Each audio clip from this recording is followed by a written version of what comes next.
Ah, there's my beautiful face. All right. Well, I guess we are here, somewhat here. You are tuned in live with us from Frisco, Texas at Venture X Studios. Our gracious host here. There is a little fly in the ointment today. I am DJ Kelly Reverb, and that is the Professor Nolan, which is normally sitting there, but we're playing a little musical chairs via Zoom today. So, Nolan, so good of you to show up.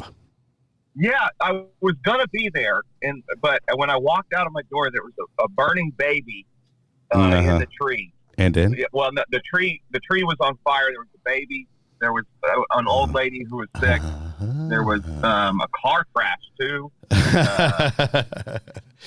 There were anyway, we have you here now, so that's all that matters. Is that Nolan got his beauty sleep? That's really all that counts. You want to know yes. The real story? Let's hear it. The real story is you were watching the back of your eyelids.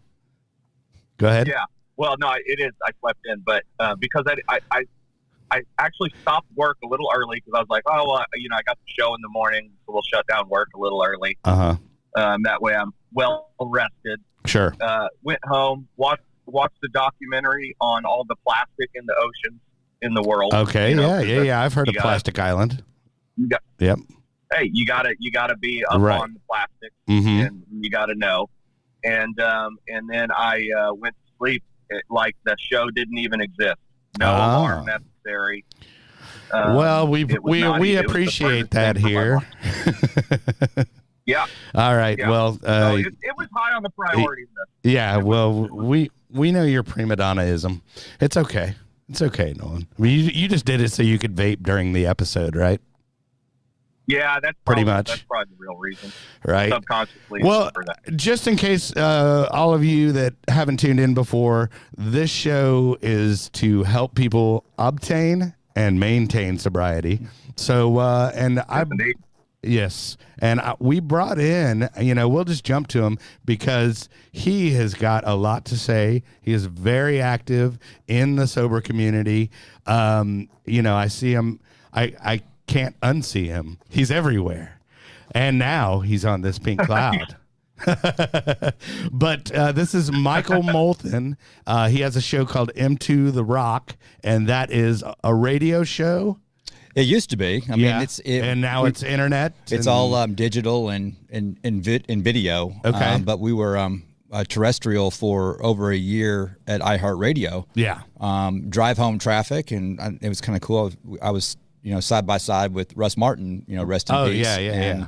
And so, but yeah, we were at the studios doing terrestrial and video. Right. I'd set up my own camera to go live, but as you know, the world today is no longer terrestrial; it's all digital. So we're still with iHeart on their digital app and all that. Oh, that's great. Yeah.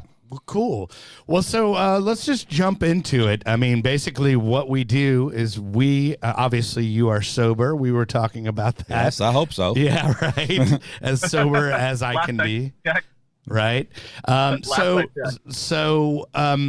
you were basically, what was your DOC when you were active? Well, I like to, alcohol was, a big, that was my medication. It was, every day was a lubricant because I could do that in the public, right? Oh yeah, because that was socially acceptable to drink. Normally whatever that is at the bar with my guys, but go in the bathroom and do abnormal things, which that kind of sounds weird, but drug related. We know. So I got into narcotics and I did everything. I did everything to change the way I felt. I go up, I go down, and medicine works different with me. Things that make people go up actually calm me. Right. And things that make people go down actually amp me up. So, right. So I was a confused drug addict. Well, and I've heard your story before, but why don't you give the elevator pitch, or you don't even have to elevator. You can spend some time on it and just tell your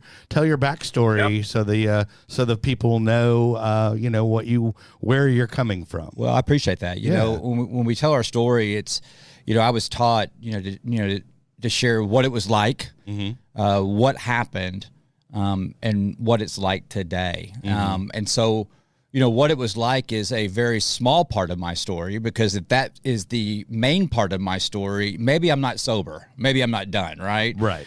But, I've also, when I speak and tell my story, I make it very clear that I drank alcohol and I did drugs because of the effect. And I can't get confused and justify that, if you had my life, you'd do this too. If you were sexually abused, you would do this too. If you were abused and if you were betrayed and all that, you would drink too, right? Right. No, that's not recovery. Well, a lot of like what we talk about is, a lot of people that do abuse, it is trauma based. Absolutely. It's trauma based. And, and my purpose of what I do today, I've come to the conclusion that we're all addicts. Sure. And we've all endured some sort of trauma.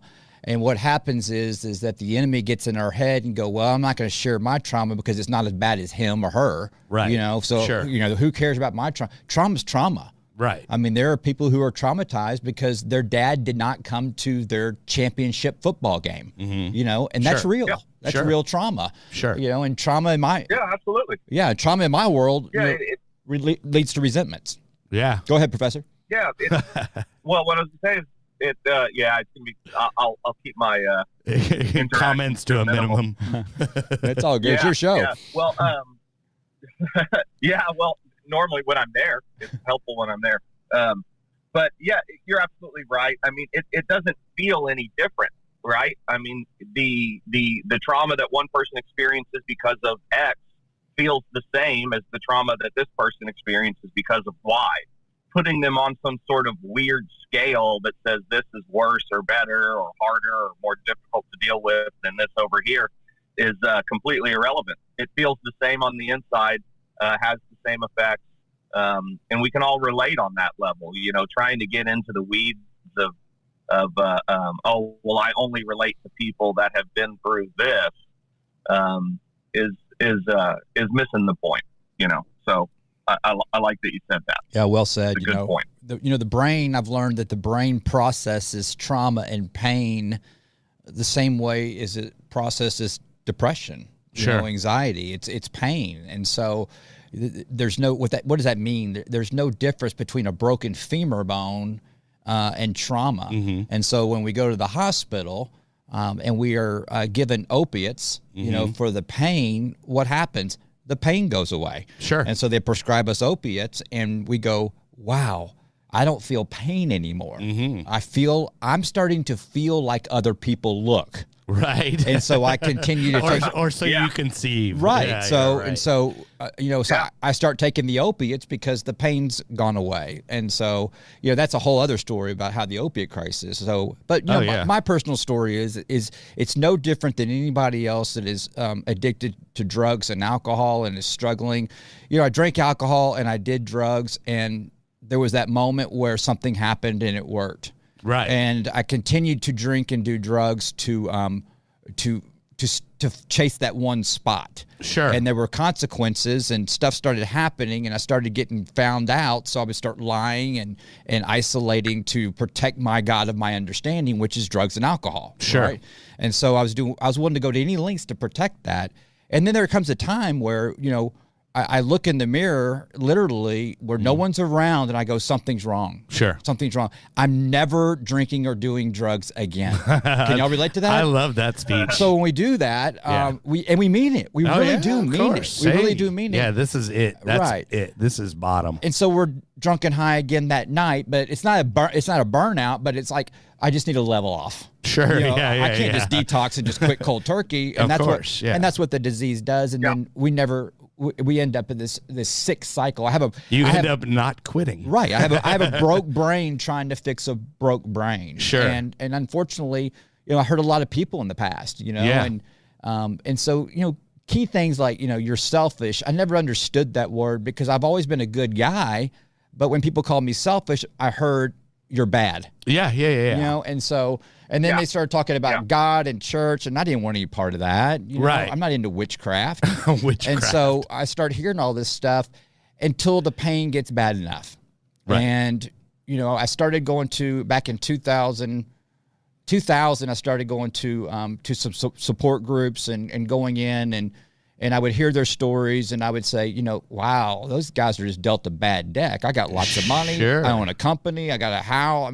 I mean, I'm doing it. Yeah. I'm not like them. Yeah. Yet. I'm successful. Yes. Right, yeah. And you're in your brain, you're okay. And you don't have a problem because you're not as bad as That's them. right. Yeah. And so, and it's so funny just the that game that we play, that always trying to find the differences in people.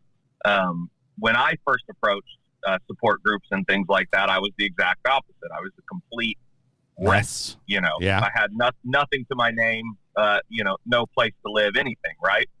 But my mind still does the same game where I'm not like these people because they haven't taken it as far as I've taken it. They don't know what I've been through. They don't know what I've seen. So you're the other guy, the other end of the spectrum. Yeah.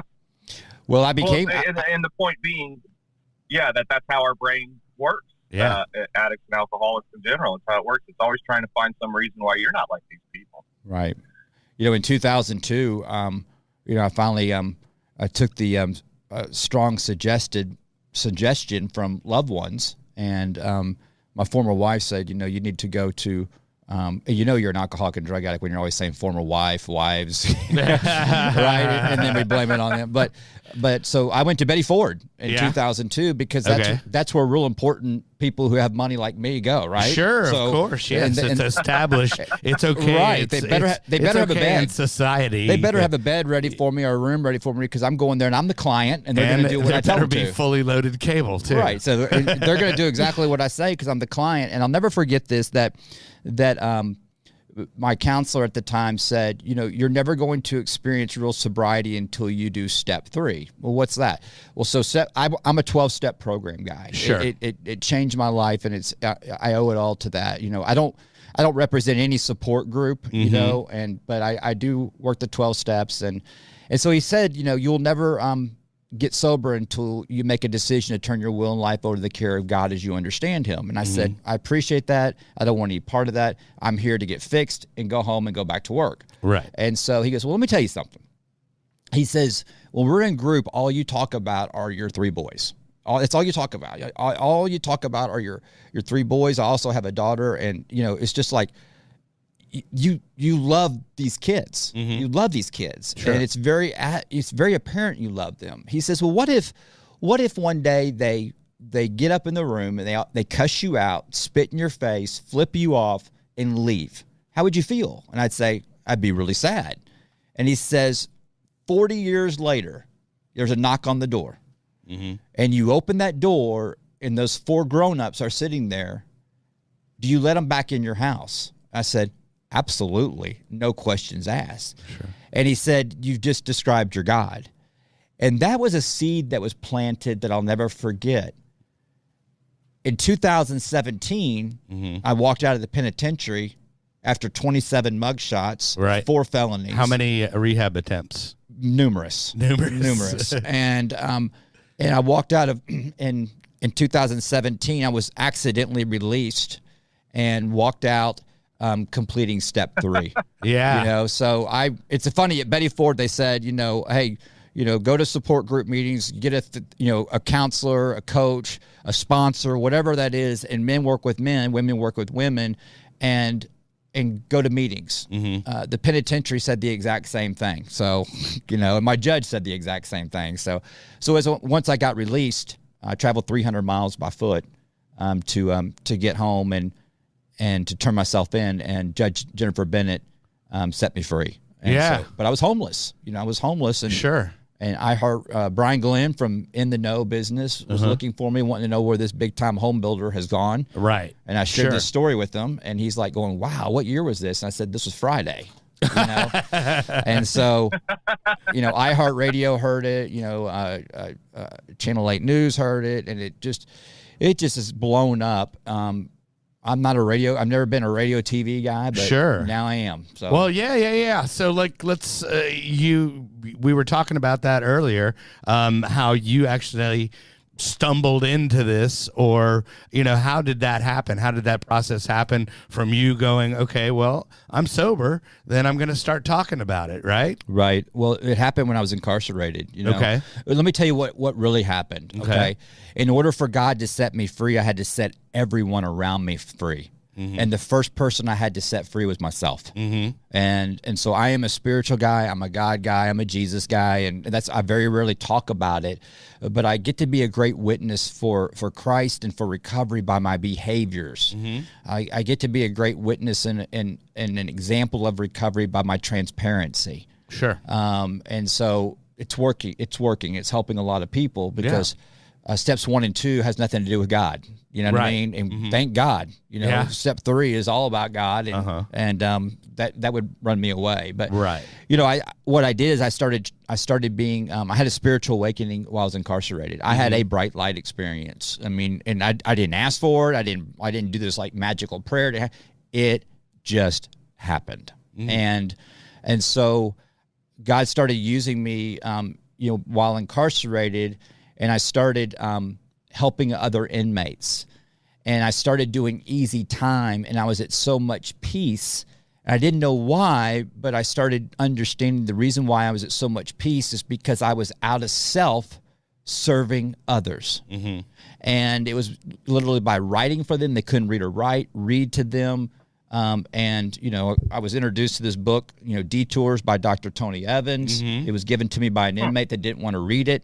I started reading it, and it was telling my story, the story of Joseph. And, you know, and I was just sharing this with inmates, and I became tank boss. You know what I mean? And so, so what happened is that I found my freedom while I was incarcerated, and where my peace comes is serving others. Right. And that's what's so beautiful about support groups meetings is that for 1 hour, you know, if it's a 12 o'clock support group meeting, at about 12:20, I start getting out of self and I start really getting engaged, right? But I always leave a support group meeting, a church service today, feeling better. Right. Why is that? Because for at least 1 hour, I'm out of self and in the now. Well, I think that's why they do the 12 and 12 in the beginning. Right. Just so it gives you a chance to focus and then go, oh, yeah, there's other people in the world. Right.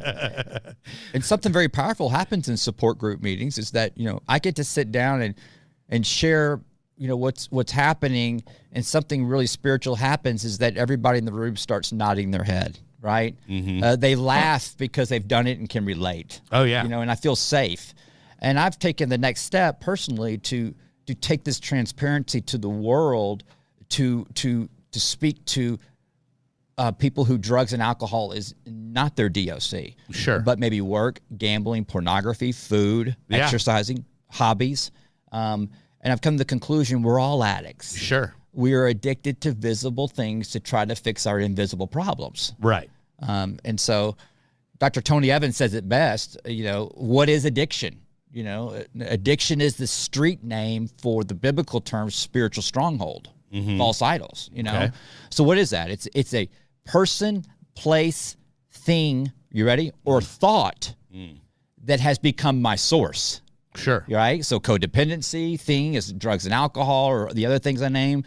A thought, all right, could be a thought that that's out there. I grab that thought, it becomes my thought, and I start hearing that thought in my own voice, and it makes sense, and then I say, this is a good decision. Right. And so these are the things I talk about. I think this is really important. When you say source, I know what you mean, but elaborate what you mean when you say source.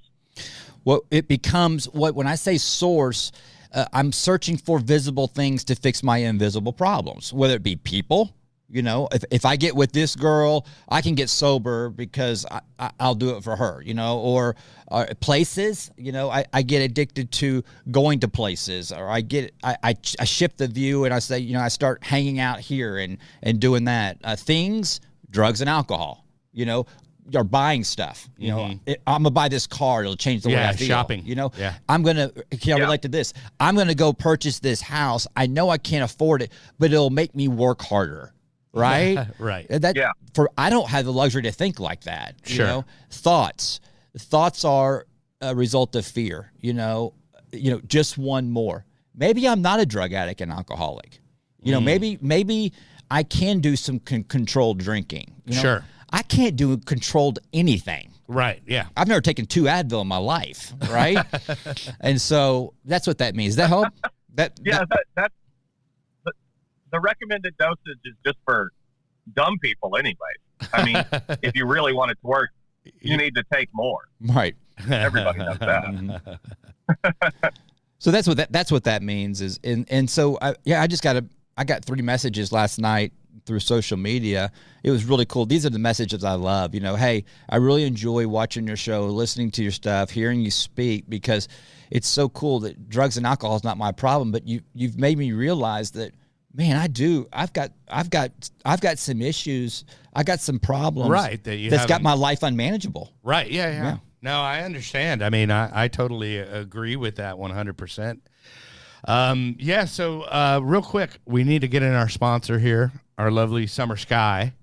So Summer Sky, if you can throw that up, there it is. They are good people. That's where Nolan and I went, and we do appreciate them supporting the show. And do you have anything to say, Professor? No, Summer Sky in Stephenville, Texas. Is this how you look? I imagine this is your facial expression while you're waiting for an Uber fare, right? That you know what? It probably is. I haven't seen that, but it probably is. But Summer Sky Inpatient Treatment Center in Stephenville, Texas. Like Kelly said, good people, faith-based, 12-step based treatment center where we met. And Smart Recovery. They support it all. They're multiple pathways. Oh, well, they'll point you in whatever direction you want to go. Yeah, exactly. Do something. Yeah, but, I gotcha. But yeah, they specialize in helping out drug addicts and alcoholics, and inpatient treatment is a good step, a good first step for a lot of people like us. So reach out to them if you need help, and they will work with you. Well, I wanted cool. All right, so I wanted to get back to the book you were talking about, because I know I was actually watching a show you were just on, and you were talking about detours.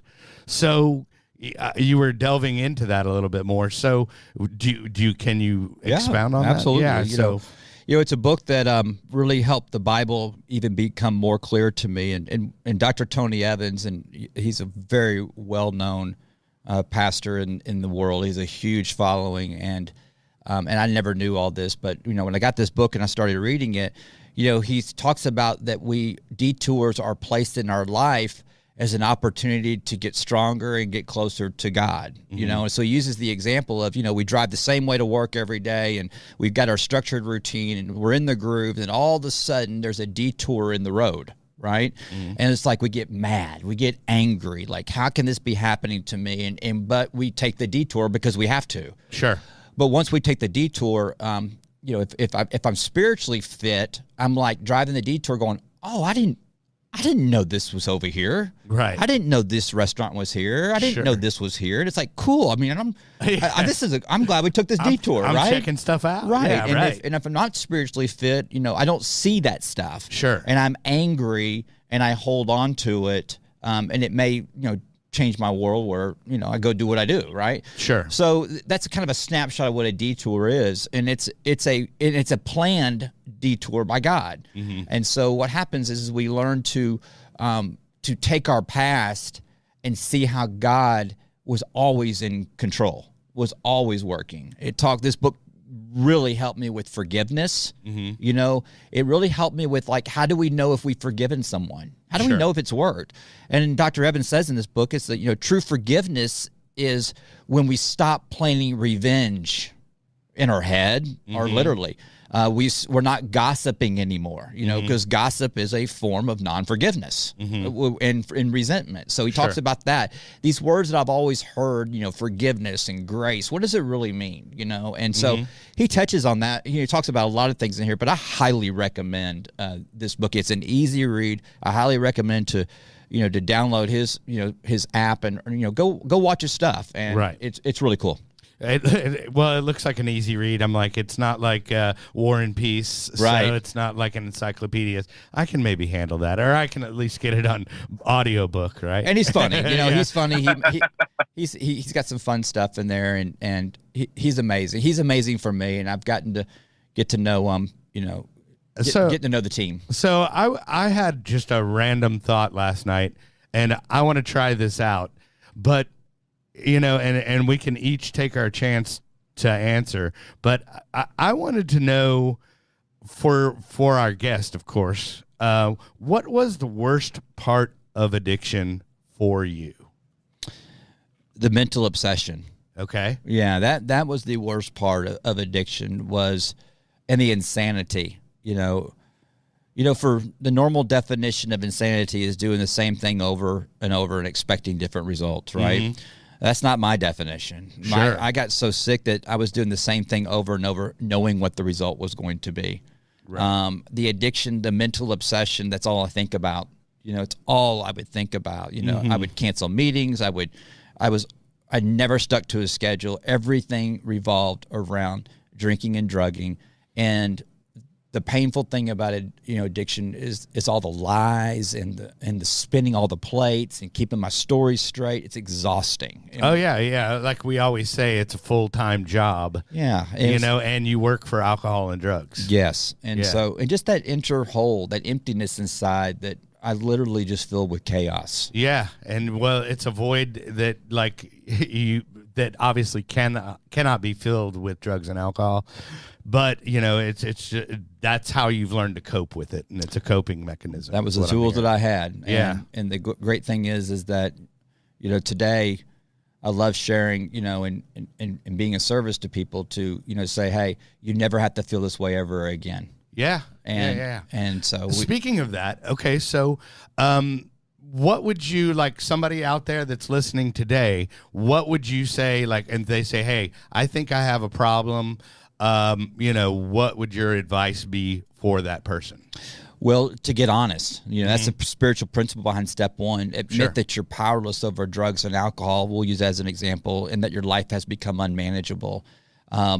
And the first thing is to reach out. If you're a man that is struggling, reach out to some man in recovery that has got some time on his side and say, I need help. Sure. And I challenge everyone on drugs and alcohol is that if you're watching this today, what we do is we get in our head saying, okay, I never want to drink again. I never want to do drugs again for the rest of my life. No, let me help you out there. Yeah. Because what I do is I tell that person as I'm on the phone with them, I'm saying, hey, we've been on the phone for 15 minutes. Have you drank or done drugs? No. Why? Right. I don't know. Well, it's one addict working with another, right? Right. So I challenge you to reach out and ask for help.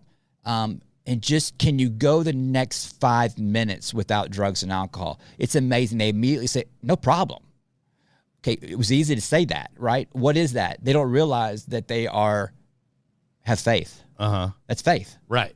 And so, but if you say, can you go the rest of your life without drugs and alcohol? It's kind of like, well, I don't know about that. It's all just relative and the time. So it's, the common, the industry standard is reach out, ask for help. Okay. All right. Okay. What do I do? And that's what you do. Reach out to a man in recovery. Women, reach out to a woman in recovery, and say, I don't want to drink or do drugs today, and I don't know why I'm doing it. Sure. Yeah. That's simple. Do you have anything to add there, Professor? Or no, actually, what here? This will be interesting because I don't know, what was the worst part of your addiction, man. I mean, the worst part. Like groundhogism, just being a total slave. Just the bondage of it. just being a total slave to that mental obsession, really, but to alcohol and drugs. There's nothing ever in my life has even come close to controlling me in that way. Mm-hmm. I have had, I have been obsessed with a woman before. I have been obsessed with work. Mm-hmm. I have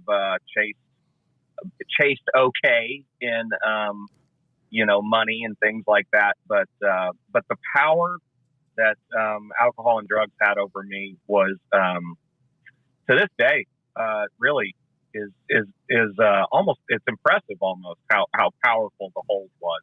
Yeah. But yeah, that's what I would say the worst part was, just the complete bondage of it. Right. Yeah, and I agree. Yeah. I agree with that. I put down I put down the groundhogism as far as the Groundhog Day, and then obviously dealing with the consequences which you've made happen unintentionally, and then I put down not being able to participate in a quote unquote normal life. Because I was just, that spun out where life wasn't normal, or so to speak, normal for me, No, I totally relate and agree. There's a lot of bad. Yeah, there's a lot of bad. There's a lot of bad for sure. Yeah, because I was talking to, and I talked to you about this actually, about my buddy who is incarcerated right now, and about how he wanted me to co-sign on his bond. And I was like, I'm your friend, dude, but that's not going to happen. I'm going to be your friend and not co-sign. Yeah, exactly. And I think that time, of forced rehab is what some people need, unfortunately, but it is a way to get sober. He's there for a reason. Yeah. He's there for a reason. I don't know what it is, but he's there for a reason, and he needs to be there until he finds out what that reason is. Right. And so we have talked about this before, but also, on the show, I proudly state that I am a licensed RSPS, which is a recovery peer support person or whatever. Wow, yeah, that's awesome. So, and I have a certificate. I got it. I got it in the email. But you were saying that you also are a recovery coach on a small scale for a few people. So, expound on that. How did you become about? Did you get any kind of formal training, or is it? Well, it was one test that I aced. I had a lot of experience with addiction and alcoholism and all that stuff. Right. So, I did a golly, I don't know how many hours it was. It was like 3 weekends, on Saturdays and Sundays from sun up to sundown. So I got a certificate. I'm a certified, recovery coach. As far as like what I'm doing, Into the Rock show is not a profit center. I mean, it's a hook. That's why I look at it from a business standpoint. Sure. It's the hook, and it's created these revenue opportunities, which is we're going to be writing a book. We have the recovery coach, area, and then we have public speaking. To go speak and share the story. So, I speak at different levels. I can speak to prisoners, I can speak to kids, and I can go to corporate America and speak to them because I've lived all those lives. Sure. Yeah. So, I do that, and then, but the recovery coaches, we are just starting to get that going public to work with, but it's very, I don't want to say elite, very boutique. It's a very small clientele that I work with, and it's a great opportunity, right now to help some people. Oh yeah. Yeah. So I agree. I'm available. Right. Yeah. Well, cool. Oh yeah. I guess you'd probably have your email up there, right? In case anybody wants to reach out. Yeah, you can to get Michael. me through mtotherock.com. Yeah, well, there we go. mtotherock.com. That's fine. They're on top of it. But yeah, I do the recovery coaching, and it's I can handle about 5 clients and that's it. Yeah, So yeah. I have 3 spots open. Sure. And then so when you do that, what does it entail? Like what? Because I mean, just for me, because I've had friends that have helped out, as I would consider myself a recovery coach for them, but like. Where are your parameters? Like, where do you, okay, try to not make calls after 11 p.m. or do you have parameters set up or you just... I do. My curriculum is what's working for me. Mm-hmm. There are many roads to recovery. Sure. I totally agree with that. Mm-hmm. There's many roads to relapse. Sure. It's a complete opposite, right? Right. So when I coach someone, they are attracted to me, and I really try to stay focused on. I'm horrible at self-promotion. You know what I mean? Right. I'm great at promoting other people. I think you're pretty good at it. Yeah. Well, what's working is it's attraction that's built into the Rock Up. Yeah. It's so people who want to work with me, they want what I have. You're stealing stuff from the big book right there. Oh yeah, right. No, but it works, right? And so it is. So I just give them what I have and what I know to do. We set parameters. Some people need medical attention. Some people need, a psychiatrist. I put a team together. Yeah. Psychiatrist. Sure. Because I'm not a doctor. I'm not a lawyer. Right. I could be a lawyer. I'm very well versed in civil, federal, crime, family. But right. Yeah. But so, I just coach them in the right direction, and I hold them accountable. Yeah. And so it's I'm looking forward to this area of my life to do that. Yeah. Well, so am I. And I mean, but I only work with men. Yeah. I only work with men, and it's interesting because on Into the Rock we have a big male following, but we have a huge female following, and the females are the ones who do the most engaging. Right. Men sit back and watch. Yeah. Right. And it's interesting. So I learned from this deal. And so I try to create, how can I get men to engage more into what we're doing? Right. And that's my focus. It's trying to get dudes to share their feelings. Well, yeah. And, or, just to do that. And so, so it's interesting. I see the opportunities here. There are people in the recovery community, the online community, that these situations happen and they abuse it. Right. So I've been very vocal here lately about some men that take advantage of this opportunity that we're given. And so that's why I'm very focused on. Well, there is an aspect of that, and it's something I would never look into, but I have a friend that works at an establishment, Homeward Bound, and there's bed hopping, going on that people just manipulate the system. It's full blown relapse behavior. Yeah. And so when we work the 12 steps, having had a spiritual awakening as a result of these steps, we become different people. We don't think that way anymore. Right. And I do say this, I recognize the behavior because I used to do it. Yeah. Not bad, but it's the thoughts, you know what I mean? So we got very cunning and manipulative. So I'm trying to create a way to educate the people who are doing this in a godly way, and using my experience, and not shooting at people. You know what I mean? So it's a new thing for me. To try to hold some people accountable out of love. Yeah, sure. In that way. So, we Into the Rock is not a platform to talk about your resentments. It's all solution. Yeah, all solution. Yeah, that's good. I mean, if you. That's the way I look at it. If I'm trying to help somebody out, I assess that person and then go, okay, well, what do you think will work for you? Right. And definitely, I'm either way, I tried that AA thing and it doesn't work for me. Well, hey, there's a whole other side to it.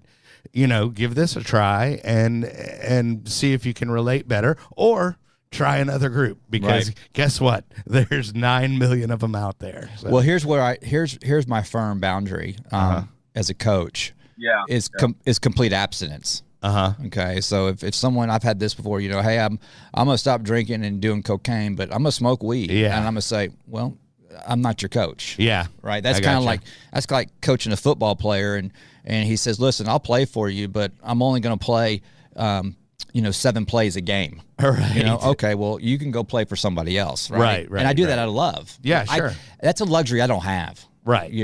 I can't do controlled anything. Yeah, I gotcha.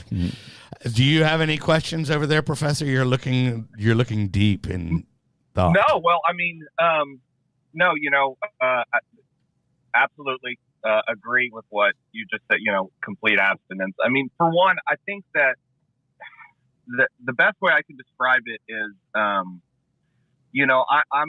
a person where maybe there's a maybe, and I mean maybe I could smoke weed and maybe get away with it. It wouldn't take over my life. But one thing I know for sure would happen is it would completely cut me off from the gifts that are available in sobriety. Some of the connections that I've made with other people, some of the connections I've made to God's world. Like I can't explain it. I would say, walking through the pain of early sobriety all the way, it is necessary for me to be able to come out the other end. And like right now, I'm in my car doing this, right? But next door is a park, and there's all these people just walking around the park. And every time I kind of see them, this old guy make a full laugh, I just kind of smile to myself. I'm like, all right, old guy, go get it. How many laps you going to do today? But that connection to another human being, I don't get that unless I'm 100% abstinent from alcohol and drugs. Well said. If I'm putting something into my body like that, it becomes the focal point. That's just the way my brain works. It becomes the goal for the day. I have to then plan around, okay, when am I going to smoke weed today? And when do I need to not be high because I have this to do? And, blah, blah, blah. We don't not do that. Something I want to deal. We don't do that with Frosted Flakes, right? Yeah. We don't do that. And that's a perfect example is like, I love it when I love it when somebody calls me and tells me that, hey, I'm just going to, or they call me and they say, hey, guess what? I'm not an alcoholic, but I've cut back and I'm only drinking beer. I'm like, okay, normal people don't have to make that announcement, right? They don't have to say, right. And I didn't ask them. I said, you called me, and so why are you telling me that? Well, I just wanted to let you know. And I'm like going, that's a red flag. Yeah.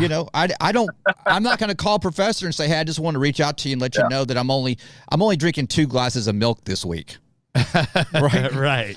So it's funny, but complete abstinence is for me. And then we've done shows on MAT, medically assisted treatment. Oh yeah. Into what's your stance on that? Suboxone, methadone, and all that.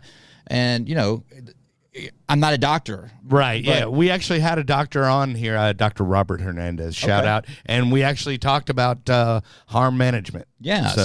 It's I work closely with Dr. Lee Spencer, in the Park Cities, an addiction psychiatrist. And we had this conversation and it was really cool because, if my recovery is here, right? Sure.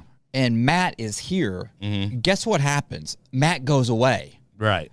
But if Matt is here, which people who are watching, it stands for medically assisted treatment. The high topic is Suboxone, methadone, but antidepressants and whatever, some ADD or all that. Right. But if my recovery's here, the Matt's here. But if my Matt is here, where the pill bottles are talking to me, and my recovery's here, we got a problem. Right. So that feels right. I get that because there are people who need that. There is a medical situation that it needs to be attended to, and when that medicine mixed with recovery, it's really powerful. Yeah, really powerful.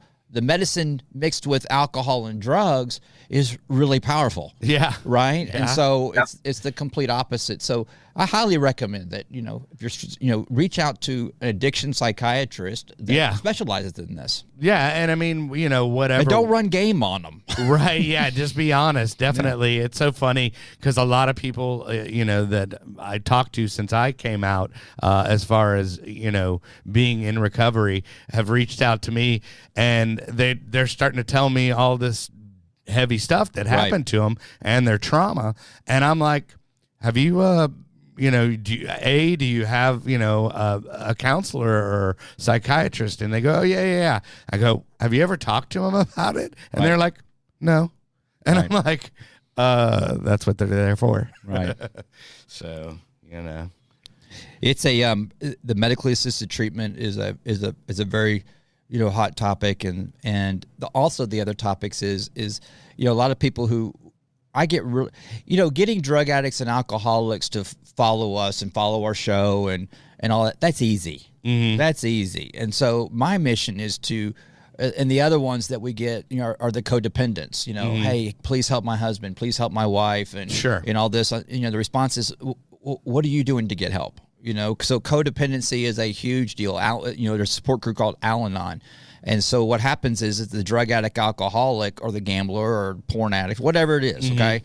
What happens is that person becomes our drug. Right. And, we admit that our life has become completely unmanageable as a result of Michael. Mm-hmm. Yeah. And so I'm sticking up for him, I'm justifying, I'm hiding for him, I'm lying for him. Oh yeah. And I'm dying for him. Yeah. And that is it's actually been called out that it's more of a sick disease than actual alcohol and drugs. Yeah. It's the codependency part. So those are the ones I try to, to reach out to. And there's a book out there. I'm not crazy. I'm codependent. Ooh, I'll have to check that out. Yeah. So it's a good one. And that's from my buddy at Skate Straight. I always have to give them a shout out. Cool. That's my sober meeting I go to every Saturday and Tuesdays. Awesome. That's what's up. Yeah, which is smart recovery, but there's plenty of people that do both. So, which is me. So that's well, for people also new that are listening to this, recovery is not about getting good. Recovery is about getting well. And are we ever cured? No, thank God. Well, and I love this. It's not called recovered. Right. It's called recovery. Yeah, I like that. I like that. And so do I still struggle with all these things? Yes, but I recognize it. We talk about relapse a lot. Oh, I relapsed. But when we relapse and the alcohol and drugs hit our body, we're now back into full-blown addiction. Sure. What were the behaviors leading up to the relapse? It's probably cross-addiction. I started smoking again. I started cussing. Whatever it is. I started all my character defects were coming back. Mm-hmm. And recovery is recognizing these character defects and stopping it then. Right. I agree. Nolan, you got anything to add there with your pensive look? I mean, that's pretty... Yeah, that's pretty dead on. No, I mean, I'm going to check out the Detour book. The second you mentioned it, I was like, okay, I got to check that out. So I'll definitely be doing that. There you go. But screenshot. No, nothing really to add. I mean, I can definitely agree with that. I had a good period of sobriety, very quality sobriety, active in recovery, and had gotten a lot better. Then, that's a good question. That's a good question for Michael. So did you ever have a point of where you were sober for a long time and then relapsed? Or So from 2002 to about, I guess, 7, I didn't have any alcohol. And I don't chalk. Did I work all 12 steps? No. Right. You were a partial addict. So I was the typical step 1, 2, and out. Right. And so, when that happened, the relapse behavior started, and then I relapsed, and I never knew why I was doing it. I'm like, how did this happen? Sure. So right now I'm coming up on 4 years. This is the most true sobriety I've ever had. Mm-hmm. And, the miracles have happened. I mean, heck, my oldest son in Orlando, reached out to me in January, and, he said, you were the last person I thought that I would ever reach out to ask for help. Mm-hmm. And he's watching the show, and, I flew out there the next day to help him, and he's just on fire for this, and cool. So these miracles, it's just amazing, what happens. Right. So, but yeah, I mean, I don't know. There's a big difference between sobriety and dry. Yeah. Right now, for the last, we've been on for 35 minutes, 40 minutes. Okay. I've been sober, Sure. which means I feel better because I'm out of self. Right. There are days where I'm not drinking and drugging, but I'm not sober. Right. Right. I'm not spiritually connected. I'm mad. I want to stay mad. It feels good. Right. And so I'm sure there's an addiction to anger. Well, that's what got us here. Yeah. I talk about that. Resentment is the number one offender. It kills the human race. Sure. Right. Yeah. Thank God there's a stigma to my solution. Yeah. And the consequences were so bad that I got to find a solution. Right. I feel sorry for the rich man who is a workaholic and is spiritually dead. Yeah. And I used to be that guy. Yeah. And so, but yeah, so this is the longest amount of sobriety I've ever had. Okay. Yeah. As a result of the 12 steps. Right. Yeah. All of them. And right. All 12. Right. But yeah, Nolan can probably relate with you on that term, or actually on a lot of levels. Nolan was also, we openly talk about this, how he was homeless living behind a CVS, an IV user. Right. And, but then he actually had a period of sobriety, which was was it 7 years, Nolan, or? Hello? Yeah, about 7 years. Yeah, and then Yep. and then the brain tricked you into I'm a grown man, I can have a drink if I want, and then back to the races, huh? Yeah, well, I mean, I was kind of getting into my like Michael was talking about. Looking back on it now, my character defects had started cropping up. I had become obsessed with work, specifically obsessed with the respect that I commanded up at work. You had a title. The way that it fed my ego, the spending money and feeling like a big shot with the money that I spent, things like that. Very, very ego-driven activity, all about trying to feel good and better than and all that crap. And, and eventually I drank again. And what was the initial plan going in was, I'm just going to drink because I know drugs are bad, but I think I can probably at this point, having been sober for a while and being a little more older and mature, and having a lot more to lose. I thought that would help me. Right. Having a lot more to lose. I wonder. I'm sitting here asking myself. I wonder if I have any ego issues with the whole. The whole DJ thing. Oh yeah, you're not searching for attention, are you? You're not searching for praise. Back to what Professor was just talking about, and when I'm approached and I get down to the root, man, Michael, why am I relapsing? Why did I relapse? And I was sober for, 7 years. And I say, I'm going to break this down. I asked 3 questions, right? And I'll ask you this, Professor, if you look back at it, and I always hear this, all right? Were you attending support group meetings regularly? Strike one. At the end, no. So no. No. So once that no box is checked, were you calling your sponsor? No. Oh, no. And were you working the 12 steps? No. And so what happens is what's so dangerous. We get disconnected. Yeah. And the enemy and the disease starts telling me that I'm cured. Look at all the stuff that you have now as a result of sobriety. And that's why they say, working with newcomers keeps us grounded, because Nolan's he went back out because he was disconnected. Right. Yeah. He wasn't active in his recovery. We don't relapse. It's impossible to relapse and be spiritually connected at the same time. Well, and that's where the huge the service work comes into play, and it reminds you of, hey, I was just like that person. I can relate to that person somehow. because I was there, and that's a good reminder. Not only are you advising that person, but it's also helping keep you sober. Well, in the corporate world, in the business world, I mean, what does, when a new employee comes in, he's assigned a big brother or big sister to walk them through for 30 days of how the office works, right? Sure, yeah. And what happens is the veteran gets back to blocking and tackling, gets back to the basics, right? You know, so back to handwritten notes, you know, stuff like that. It's like, oh, I used to do that, right? And that's what's cool. You know, what Nolan was talking about, and I was the same way. You know, I ended up in a stolen Suburban. I don't know why alcoholics, and we end up at the lake. You know what I mean? But so we end up at the lake, and I'm in a stolen Suburban, living in it, 300 miles away. I'm going, I got this, right? Which lake? Lake Belton, down in Central Texas. Okay. So I've been in every prison, every jail up and down I-State 35. So anyways, you did the tour, right? So what's the difference between me and the man underneath the bridge? All right. Sure. That debate. Well, I'm not like them. I'm not homeless yet. Right. But the difference between me and the man underneath the bridge is one thing, and that's the bridge. That's it. Yeah. You know, this disease does not discriminate. This disease is cunning, baffling, and powerful. This disease tells me I don't have a disease, and this disease speaks to me in my own voice. Yeah.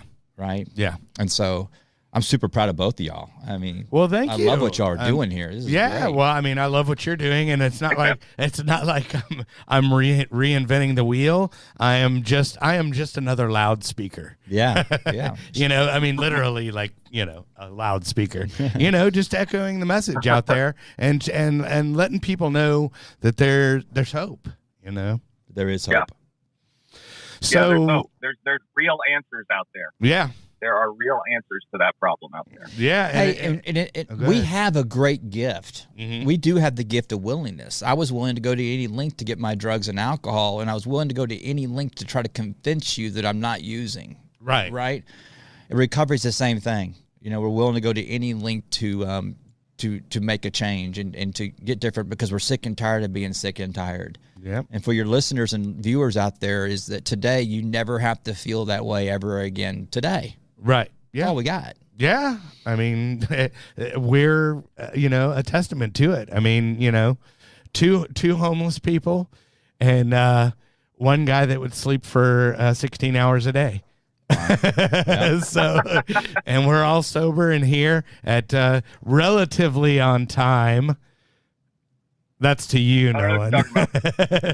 Relatively on time. But on a Friday morning, just you know, spreading the word. Right. We spread the message, not the disease today, right? There you go. That's awesome. Well, that's what it's all about, man. Well, another shout out to our sponsor, Summer Sky. If we can throw that up here. You know, Nolan and I went there, and we appreciate what they did for us, and you know, gave us, you know, when we couldn't do it ourselves, they were there to help us. So, but yeah, and other than that, Michael Moulton, I do appreciate you coming out, but anybody you want to shout out to, like somebody that's about to be famous, you know, maybe your you know, your fiance or something? Yeah. My great fiance, Rachel Stacy, who is a huge part of my life, and she's amazing. And you know, I met her at iHeartRadio. She was a guest on the show, and you know, she's a national recording artist, and she's got an incredible story. You may want to have her on your show. Yeah, know? So, no, I'd love to. But check her out at rachelstacy.com, and she's blowing up. So yeah, she'll have 10 years sobriety November of this year. Shout out to my son Brandon. Yeah, you know, Brandon Moulton. He's coming up on 90 days. That's great. You know, man, that's huge. And he has helped me so much. Yeah, I mean, he has helped me so much, and you know, and Judge Jennifer Bennett. Yeah, you know, of course. You always give judge. her, yeah. So well, she was the one that initially, because you could have been on the inside and a tank boss for about 20 years, right? And so April 20th, this is funny, 420. Yeah. You know, the state of Texas, their national convention for federal judges and felony judges is taking place in Galveston, and it's packed. It's a big deal. And they've asked me to be the keynote speaker at the event, and Judge Bennett's introducing me. So, and my son's flying in from Orlando. Cool. Nice. Rachel's opening the show with a song, one of her new singles that's not been recorded yet. It's only God can take a mess like us and turn it into a ministry. Yeah. Only God can. Only God can, take felons and turn them into phenomenons. Yeah. And people are watching like, why does God allow things to happen? Well, number one, he's God. And God allowed things to happen to us three men, okay, so that he alone could show the world, not tell the world, through us that he is God. Yeah. You know what I mean? And we're very blessed to be able to have this way of life today. I agree. And thank you so much for having me on. What an honor. Well, yeah. Well, I mean, thank you for coming on. Thanks for coming on the Little Guys show. Oh, man. And giving us a leg up. I mean, that's what I love about the sober community. It's very 60s hippie-esque, because it's like nobody's like, oh, well, I'm doing a podcast. You can't do a podcast. It's all like, hey, why don't you be on mine, and why don't I be on yours, and all that? And it's like, it's all groovy. Yeah. It's all groovy. Well, at least that's my take on it so far. I haven't met a bad person in sobriety yet. Right. You will. You will. Yeah, you will. You will. Yeah. Oh, we're out there. You haven't been to enough meetings. Yeah, right. And I mean that jokingly. No, but, I know. But they help me too. Yeah. They help me too. Well, again, thanks for coming out. I believe we're right at about an hour, right? So I think we've disseminated enough information today. Correct, awesome. Nolan? Anything else? No, just, thanks for coming out. I mean, it's an hour well spent. Anytime I can spend time with drug addicts and alcoholics talking about recovery, it's a good way to start the day. All right, so I'm gonna make you like wear some embarrassing outfit for not waking up on time and being here next week. So I'm not sure you have that kind of power. We can discuss it. It sounds like two guys need to call their sponsors. Well, anyway, go ahead and play us out there, Weston. But be sure and check us out on YouTube. We have a channel, and of course, M2 The Rock. Thank you for coming out, and be sure and follow, like, subscribe, all that stuff. Hey, and remember, there is no magic pill for sobriety, because if there was, we would all take too many. Touche.